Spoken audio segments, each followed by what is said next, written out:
Good morning, everyone. I'm Jen Parker from Macomb ISD, and this is Jan Harding from Macomb ISD as well. And we are part of the 21 Things project. We are a couple of the creators that spend many hours on it. And we're ready for the next rally today. I want to share with you what we are doing with the student project, how you can get it started in your neck of the woods, and how we can help your teachers implement it fully into the classroom. So without further ado, we're going to try not to do too much death by PowerPoint, but there's a lot of preamble information we want to give you. The goal of this piece of the rally is for you to know about those resources that are out there in the student site, understand connections to the ISTE standards, which I know are pretty important here in Michigan now that we're looking for full adoption. We're going to hopefully help you make connections with what we share out with the student project and how you can bring it back to your building and then transfer the learning into instructional practice. So you help you make connections between what we've got and what you need. Many of you have heard of the 21 Things Project. I don't think anybody in Michigan has missed a single blast that we've done about the project. Been around since 2008. We've added quite a number of years as well. If you go to the 21thingsproject.net, you know that it has a couple different elements. Not just the student site, it's also the teacher site, the administrator site, and the iPad site. Administrator site, to kind of give you a plug, has just recently undergone an overhaul. So if you've got administrators that are looking for some PD, we are right now in pilot with Lenawee ISD. And so Macomb ISD and Lenawee will be providing the administrator class. So be looking for that to come down. But for more information, check out the 21 Things Project, and you'll see all the projects that are a piece of this. And there's our fabulous QR code, because we want to bring that into the mix. Now, what do you need to know about the student project is that we train the teachers how to use the technology first before we put them on the student site. To make a big suggestion for you, we know it's kind of been great for us because we know that a lot of your teachers that are teaching technology are the woodshop teacher, or they are somebody who's been reassigned. And so where we like to start them is on the teacher site, developing their basic skills. So if you've never visited the teacher site, this gives you an overview of what are the basic tech skills for teachers. We often send our teachers of the student project to the teacher site to learn about basic technology skills. That student site and teacher site, there is quite a bit of overlap. When we do digital images with students, it's using some of the same tools that we taught the teachers to use for their classroom. So we never want to have a teacher not know how to use the tool before they roll it out for their students. So we do have that backup plan for PD for teachers. That woodshop teacher, he's real. And he may be teaching the technology class and not really know what to use to teach digital images. So we understand that. The student site is designed for K-9 teachers. We'll kind of give you a little overview of some new and exciting stuff with the K-5. We've been scrambling. We are at our site. We're not seeing anything. So we're seeing a presentation. I don't know if it's not shared or if there's just something, but there's. Are you guys 4 of us sitting here that are not seeing it? There we go. Okay, we're good now. Josh, Thank you. You got it? Yep, we're good. Yep. Okay. So just to kind of revisit, the site is designed, the student site, and thank you for the heads up. The site is designed for K-9 teachers. It used to be 5 through 9, but now it's K-9. We've added this K-5 resources, and we will show you those here before the end of the broadcast. Our goal really for the 45 minutes is to kind of give you a 30,000-foot view of what the project's about. There are still a lot of educators out there that do not know about 21 Things for Students. They're reinventing the wheel. They don't understand that this is completely free and that we are using completely free tools and apps and resources to teach technology to students based on the ISTE standards. So once they get in there and they see the projects, they see the videos, and one of the big sellers are the badges and certificates and the assessment tools. So we want you to see them so you can help us spread the word. With the changes in some of the different platforms that are out there. We know there's a lot of 365 GAF schools. People are still using Moodle. Blackboard's still out there. Schoology's coming on hot. Edmodo. There's also schools that are wanting to have their materials posted on their own, like Weebly or Google Sites or whatever. You can take the site and you can move it into a lot of different platforms. There's a lot of flexibility there. We've got it created in a lot of different versions that we are more than happy to share.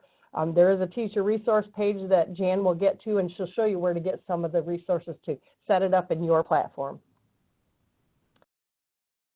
One of the biggest questions we get about the student project is, well, we don't have a full year to teach technology, or we want to cherry pick your things, or, you know, we've only got 6 weeks, or we want the 5th graders and the 9th graders to do technology. We've got a bunch of different models out there, and we do lay them out for our teachers so they can kind of pick. Just to kind of give you an example, there's one example that's called content area. Some schools have decided that they're going to divide up the things based on content area teachers and try and integrate the projects because they are content friendly.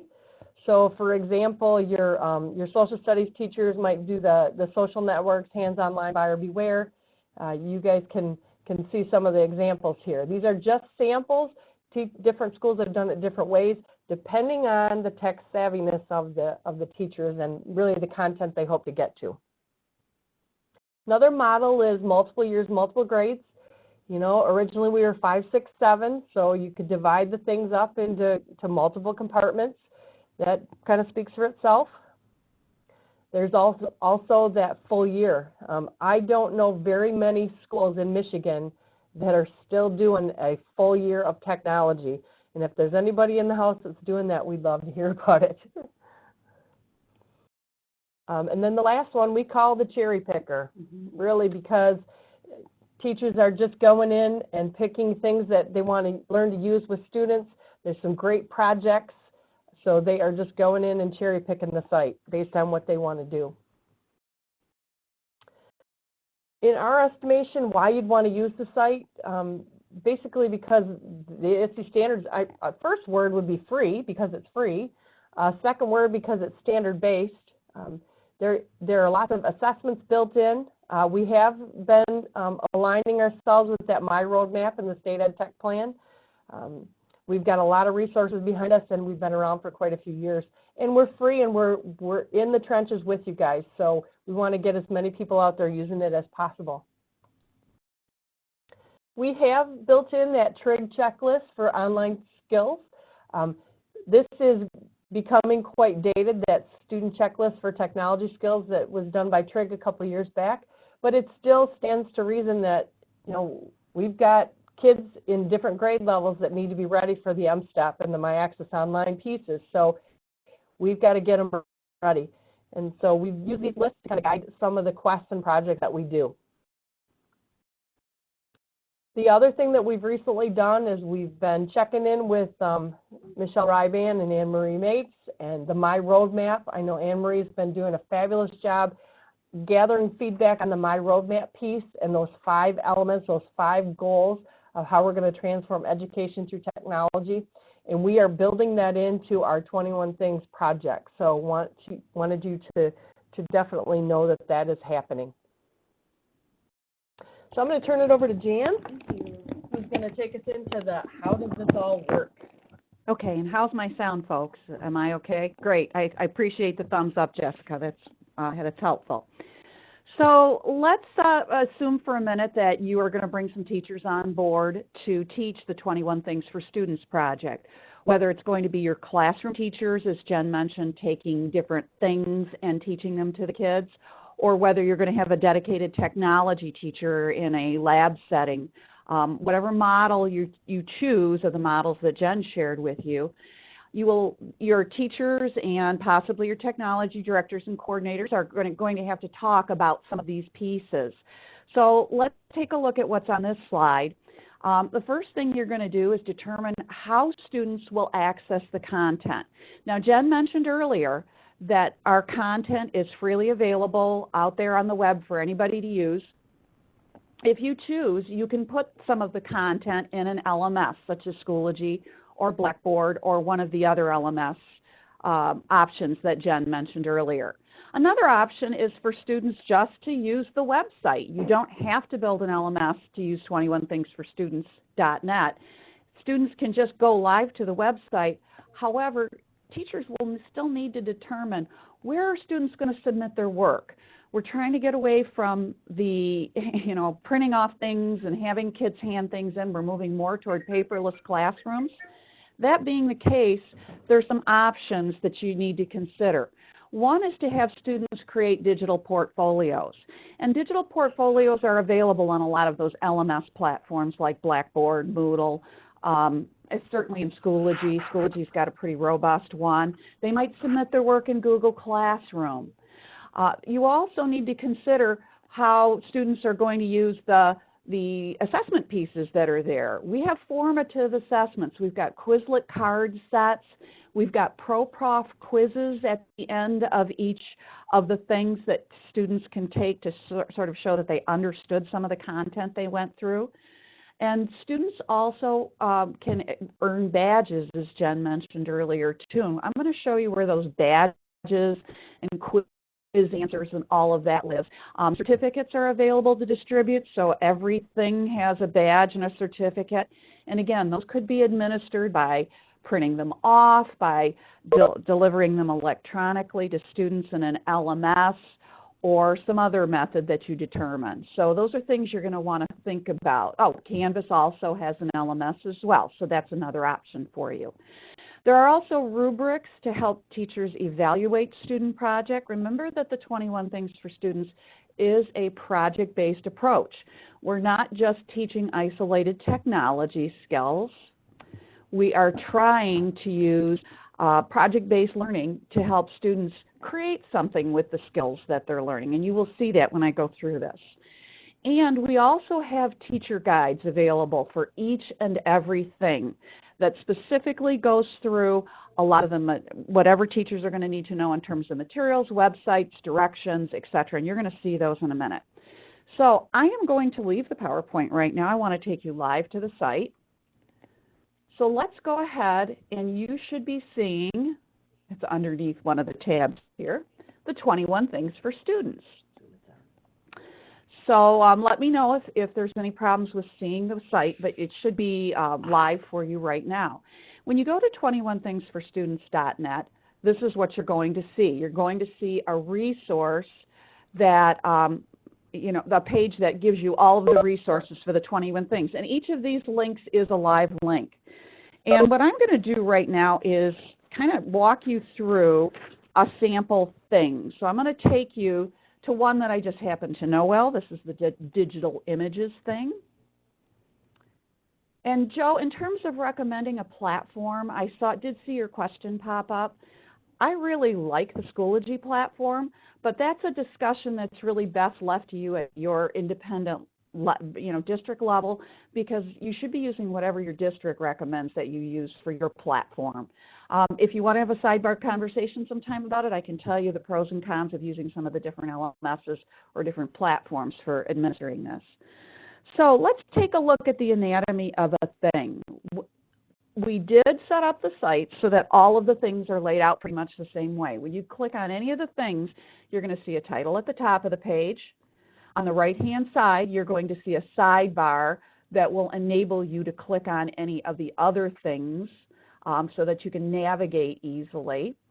And then typically we will have some kind of little introductory video. These were created in Go Animate. They're intended to be kind of lively and fun and engaging for kids to get a feel for what is it they're going to learn about in this thing.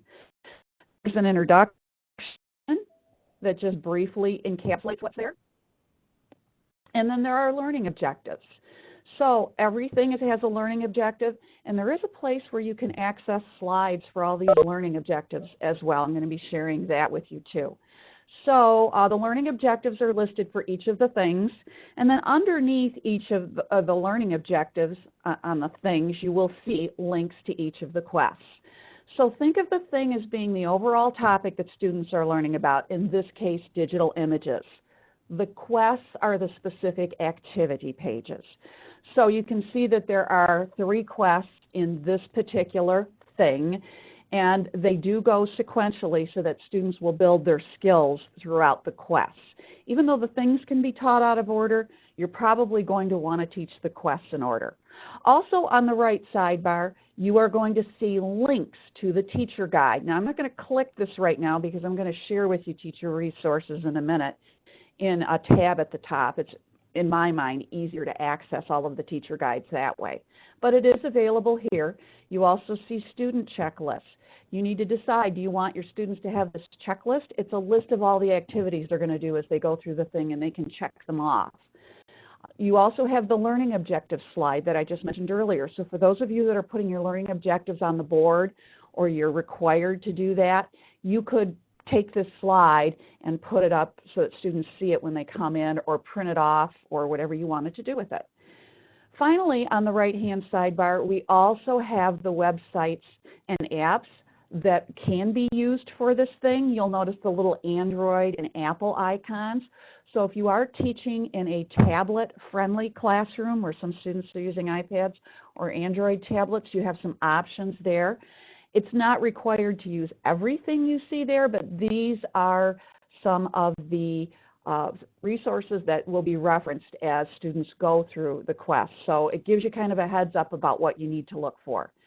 And finally, at the very bottom of the screen underneath the quests, you see that there are links there to some gold quests. Gold quests are quests that we've archived. So if you're looking for additional things for students to do because they finished their work early, for example, or additional technology skills related to this topic, those are available. You also see we link the teacher guide all over the place. It's here too. And there's information here on the graduation page. So once students have completed a thing, they are to go to the graduation page, and we'll get to that information in a minute. I'm going to move on and talk about a few other things. So from a student perspective, and this does follow along with the slides deck that we have for you, but I'd prefer just talk about it from the website directly. From a student perspective, I want to know, what are the learning objectives? I want to know, what are the tasks I'm going to do, and those can be found in the quest. So for example, Quest 1, the search is on.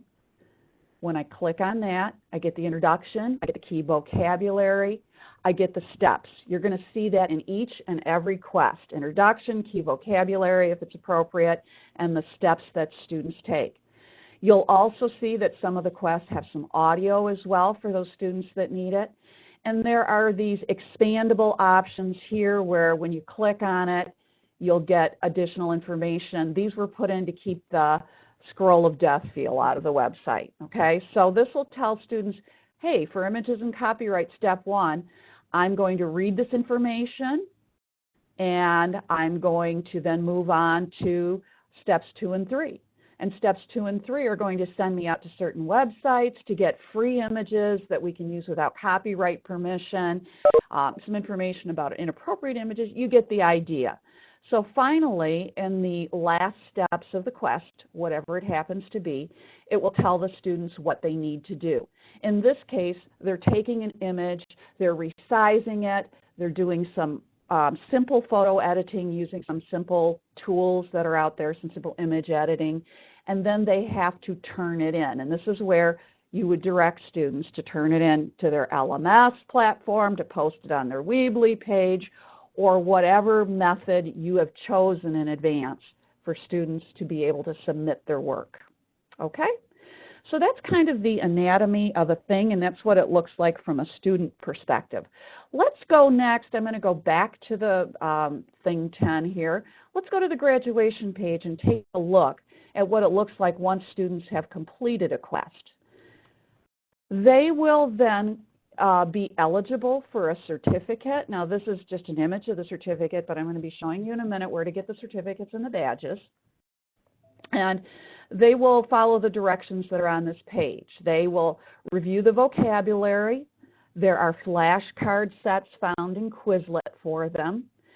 Then they will take a quiz, and it gives them the password for the quiz. Our quizzes are in a site called ProProfs. Okay. Kelly, if my bandwidth isn't showing, allowing the video to show, maybe you can let me know. Oh, only in the UP. If you're not seeing it, let me know. I'll just continue to talk through what's available on the site. You can let me know if that resolves itself. So students will take a digital images quiz in ProProfs. They do a short survey, which is feedback that the team, the 21 Things team, uses to improve the site. And then they follow their teacher directions to receive their Image Magician badge in this case and their certificate. Okay? So that's what it looks like from a student perspective. Let's talk about a teacher perspective next. A teacher is going to share the learning objectives with the student. They're going to teach the quests that are in the thing. So we do expect the teachers that this is not necessarily a site that students do on their own. We expect that the teachers are going to give them some direction and guidance, especially with helping them use new tools or resources. That demonstration is really needed for kids in most cases. And then the students are going to submit their work so I can evaluate it as a teacher.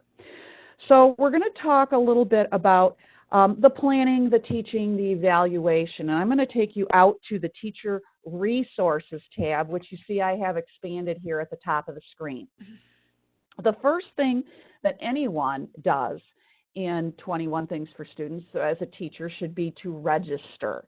You want to register by clicking on that link, and again, I'll show you it's in that Teacher Resources tab. It's the first item you come to. One thing that teachers will do is register, and that will give them access to the materials that you want, the quiz answers, the badges, the certificates. Those are available for you once you've registered. You'll receive an email, an auto-generated email that will give you the password, the login and the password. Now, if you're wondering, well, where do I log in? You can see when I go back here that, I don't want to use your screen here, your keyboard. When you go back here, you can see that there is the teacher resource login is the last link in that tab. So when I click on teacher resource login, once I log in here, and I'm using my username and password. Oops, I thought it would take me in. And it might be that, there we go. Once you get in, you can see there's a zip file for the badges that you can import into your LMS. There's a PowerPoint slide deck that has all of the award certificate in it. There are information with course management systems, ISTE standard information. Here's your quiz answers, here's your roadmap. Here's the student checklists all in one place instead of having to download them and, or open them up an item at a time from the site. And you also see the URL listing for the entire site. This is something that you're going to want to talk about with your tech directors if you're not the tech director or the tech coordinator that's listening to this. This URL listing will be all of the sites that students need to use in order to complete the 21 things. Now, of course, if you're only using some of them, you'll highlight the ones you use, you'll send that to your tech director, and you'll say, we want to make sure that these sites are available for students. So that's an important piece to consider before you start using the site. So let me go back here. I do have a tab at the top that says your sharing monitor too, and it hides some things. So I'm going to go back to the teacher guides next. And the teacher guides are all listed here for you on this page. And again, I'll choose the Thing 10 digital images just because it's the one we've been talking about. But they are all set up the same way. So when you look at the teacher guides, you're going to get information. These are only available to teachers about this thing, learning objectives, accommodations, quick links to the quests, thing materials, and again, a lot of these are posted in multiple places on the site, the key vocabulary, the materials that students are going to use, the tools and apps that are recommended for this thing, and the teacher guide. And the teacher guide tells you, hey, this is what the kids are going to do in this thing. Here's the assessment piece. And here's the cross-reference to the 21 Things for Teachers. As Jen mentioned, you've got that woodshop teacher that's never taught the technology class before.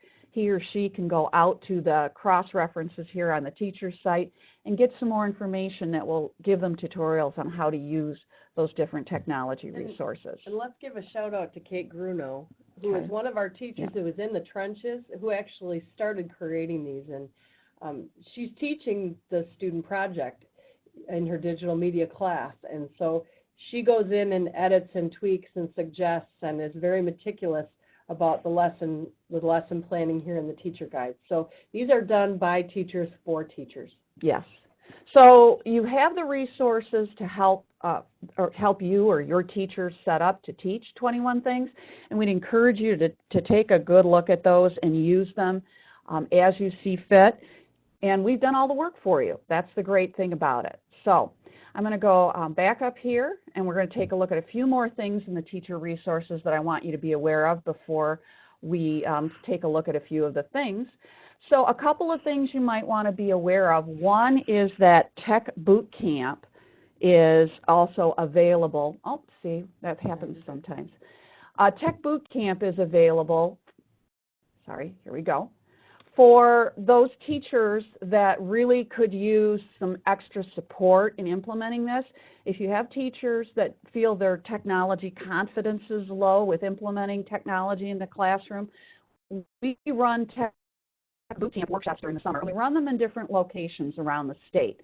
And the purpose of the Tech Boot Camp is to prepare teachers to use the 21 Things for Students project. So you're going to want to check with us, possibly, because we tend to run the registration through Macomb ISD. We also have been invited this year to do a one-day presentation at Learning on the Lakeshore, so that's something else that you might want to consider as well. So the information can be found here about what you'll do, and you'll see some past graduates, of course. But we do have a lot of teachers that have been assigned to teach technology. Most of the time we run Tech Boot Camp in August, so they've just gotten their assignment. That woodshop teacher's a little crazy or he's a little stressed out, and he shows up and he feels so much better after he comes to boot camp. We've also got the tech-savvy teachers that just want to learn how to navigate the curriculum or how to administer the assessments or the pieces of it. So it's Tech Boot Camps for anybody that wants to learn how to use the site or be a little better at using it if they already are. We don't have the location set for the summer yet, but those should be coming soon. So check back with one of us if you have questions, and we'll be putting it up in MISD courseware for registration sometime in the upcoming weeks. And finally, a couple of other things for the teacher resources. There is an assessment page. It goes through some of the pieces that I talked about with you earlier. Examples for student portfolios, rubrics for evaluating work, the ProProf's multiple choice questions that the kids take at the very end of a thing before they get their graduation certificate, and the vocabulary quizzes that are located throughout the site using Quizlet. Okay, and a couple of other things we want to make you aware of. There is a feedback and evaluation page. Please use this to give feedback to us. When you click on the link, you'll be able to make suggestions for improvements, things that worked well, things that didn't work well, and the team really takes those into consideration when we get together to do revisions for the site. There's a standards page as well. I'm sorry, Jen, did you want to say something else about that? I just wanted to say how proud we are that we have the ISTE Seal of Alignment. There you go. And if we did a scan of the office, we've got the placards up in here, some of them that we have earned with our 21 Things project. The ISTE Seal of Alignment is a huge undertaking for any project, and we are very proud to have earned the ISTE Seal for not only the student project, but also the teacher project. And what that means is we went through a very rigorous process of them looking at our site, looking at our quests, our assessments, our rubrics, alignment to the ISTE standards, and they have given us this seal that we fit the bill, we meet the needs, and they have recommended us internationally to be used by teachers. So we're very proud of that. And I did see Lisa's question pop up about the new ISTE standards. Given that those came out in June of last year, we are working with ISTE to update the site to make sure that it meets the standards. Our next seal of alignment will align to the newer version of the standards. Right now, we're currently just, still aligned to the older version. And the 21 Things for Kids, we're calling it that. It's really still part of the student site. The K-5 site, we are writing with the new standards in mind. I'm going to take you there in just a minute. But as Jen said, we are very proud of the ISTE Seal of Alignment for our projects. There are only about 17 projects in the world that have that, and we own a couple of those seals, so we love it. Next in the teacher resources, just a couple of things. There is an update page that will tell you what's been changed on the site recently. We don't like to change things as teachers are teaching with the site, but if there's an update that needs to be made because a tool is no longer available for students to use, you know how websites come and go, Web 2.0 resources. So things like that you will see. We typically take the summer time to make any revisions or updates that we need so that it doesn't impact instruction with students. And I've already been through with you updates. There is also a report bad link up here. So if you click on that, it will give you the opportunity to report a bad link or inappropriate content on a linked page or out-of-date content.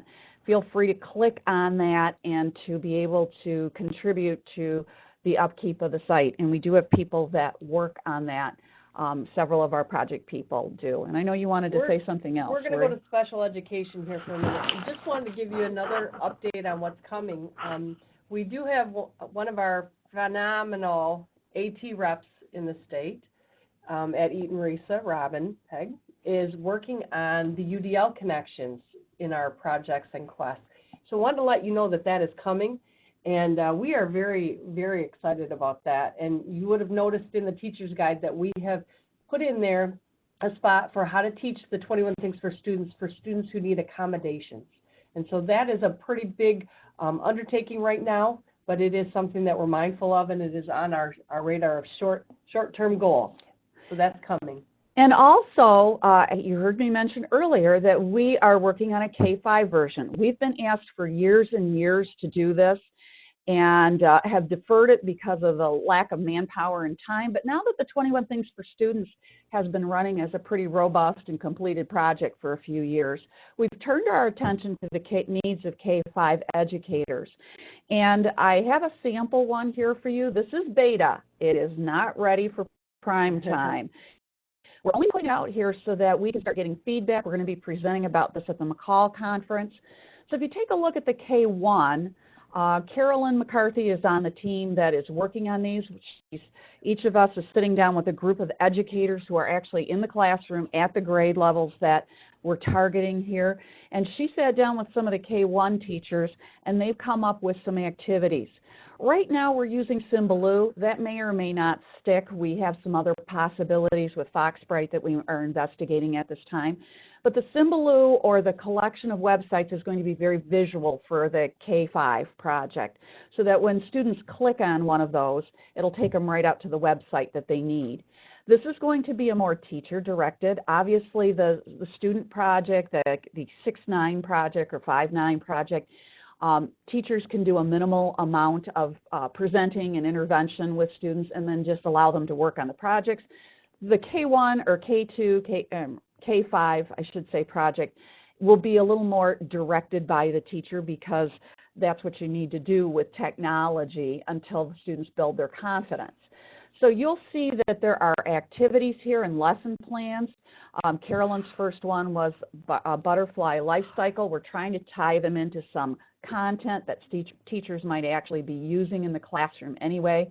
Pretty much somebody teaches something about insect life cycles and insects during that K1 time. So you see the learning objectives, the vocabulary. This is similar to what you saw in the teacher guides for the student project for the upper grades as well, the material and resources.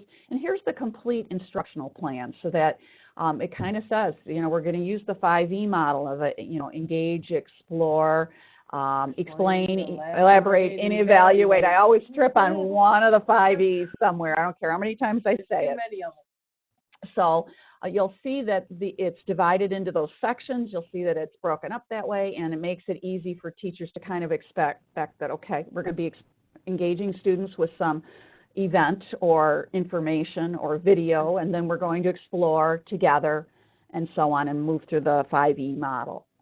So we appreciate your feedback on this if you have a moment to look at it.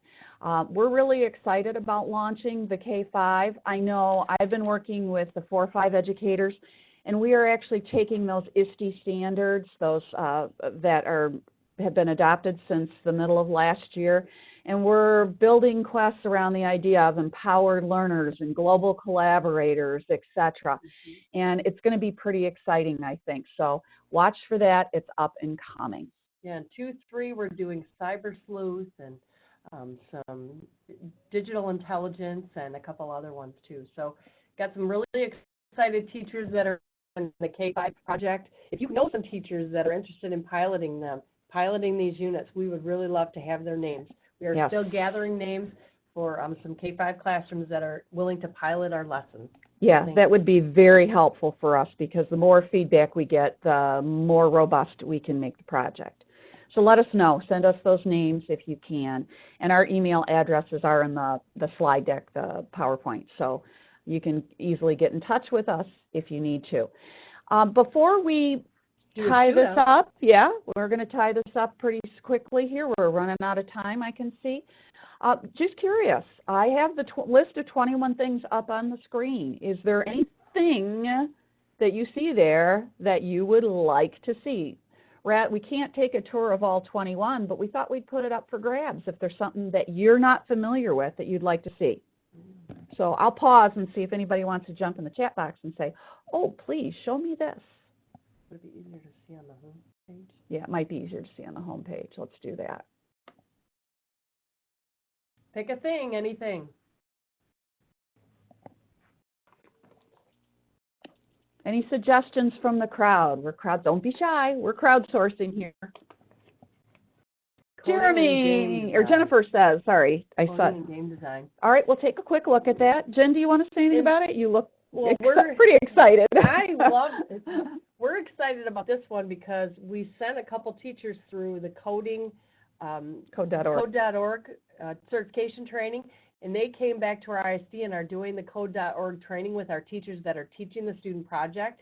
We just recently opened that up for, usually it's K-5, but we opened it up to 8th grade, and it teaches the teachers how to use the code.org site to implement this.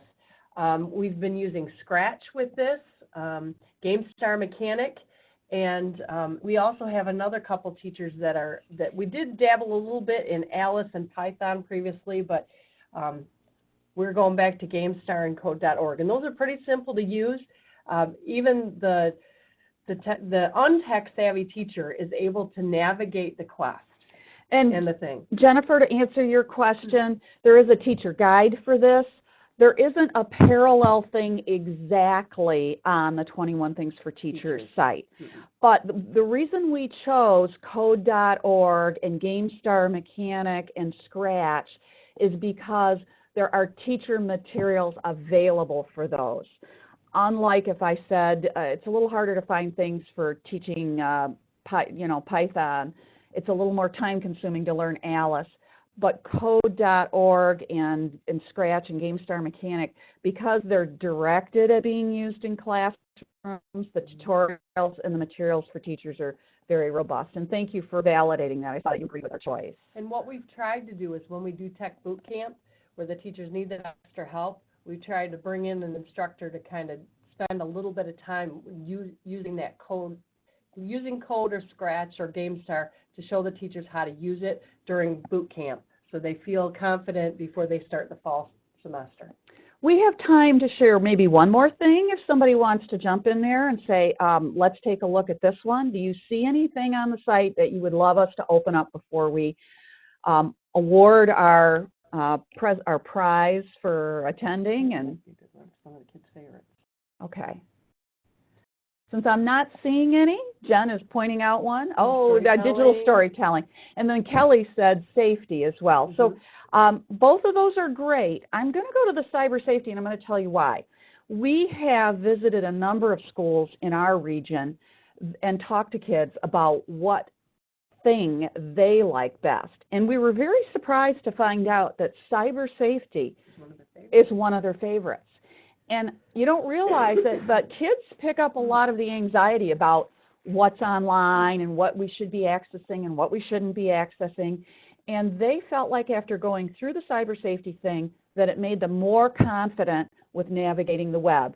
They'd say things to us like, I understand now what kinds of information I put out there and what I shouldn't. And they say, I understand, how to navigate the web safely.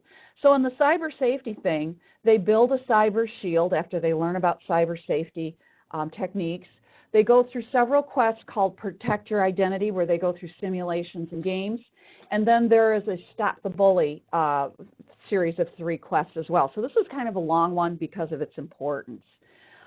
With that, we're almost out of time.